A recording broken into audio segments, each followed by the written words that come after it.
ارشد شریف قتل کی تحقیقات کے لیے وزارت داخلہ نے تحقیقاتی کمیٹی تشکیل دے دی ہے. پہلے 3 رکنی کمیٹی تھی، بعد میں اس کو 2 رکنی کمیٹی کر دیا گیا. ISI کے افسر کو کیوں الگ کیا گیا سر؟ کیا انفارمیشن آپ کے پاس؟ اور اس کمیٹی کی نگرانی تو ہائی کورٹ کے جج نے کرنی تھی، اس کا کیا ہوا؟ جی بسم اللہ الرحمن الرحیم. دیکھیں، یہ جو کمیٹی حکومت نے بنائی ہے اس کی ذمہ داری بیسکلی یہی ہے کہ یقینیہ جائے اور وہاں پہ جا کے انویسٹیگیٹ کرے پورے معاملے کو، اور پھر اس کو دیکھے جو بھی اس کے فیکٹس ہیں.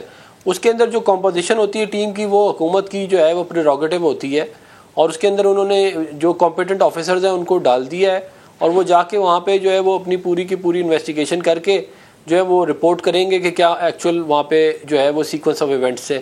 اور جہاں تک جوڈیشل کمیشن کی بات ہے، وہ اس کے اوپر پرائم منسٹر صاحب نے اعلان کر دیا ہے، اور وہ ایک سیپریٹ، میرا خیال ہے یہ تو ایک انویسٹیگیشن ٹیم ہوگی. جوڈیشل کمیشن کو تو جو وہ انالائز کرے گا، جو یہ یہ جو انویسٹیگیشن ٹیم ہے یہ رپورٹ بنا کے ان کو دے گی، اور اس کے بعد پھر ان کی روشنی کے اندر جو بھی آگے تجاویزات دی جائیں گی اس کے اوپر پھر عمل درآمد کیا جائے گا.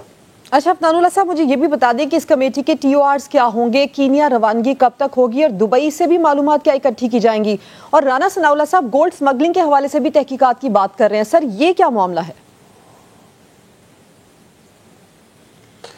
دیکھیں، اصل میں یہ ابھی کافی ایک سینسٹیو سا کیس ہے، تو میں زیادہ اس کے اندر جو ہے وہ انڈلج کرنا نہیں چاہتا، لیکن میں یہ سمجھتا ہوں کہ جو بھی معاملہ ہے وہ انویسٹیگیٹ ہو، کیونکہ دیکھیں یہ جورسڈکشن جو ہے پاکستان کی جورسڈکشن نہیں ہے، یہ بات سمجھنے کی ہے.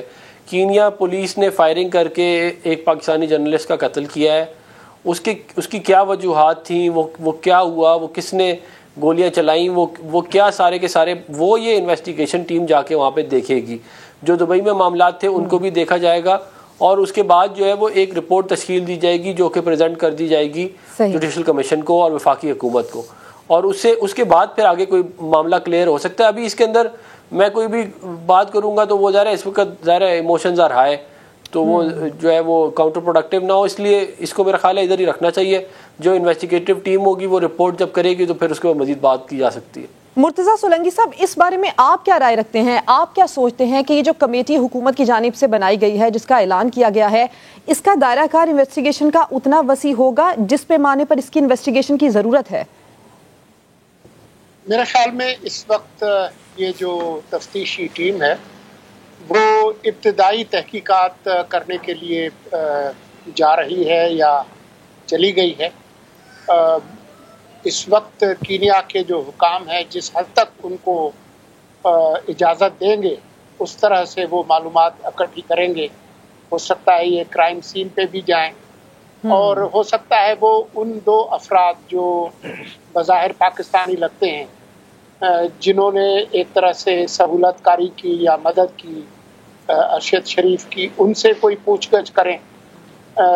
میری جو معلومات ہے اس کے مطابق تو وہ کینیا کی جو حکام ہیں ان کے پاس ہیں یہ 2 افراد.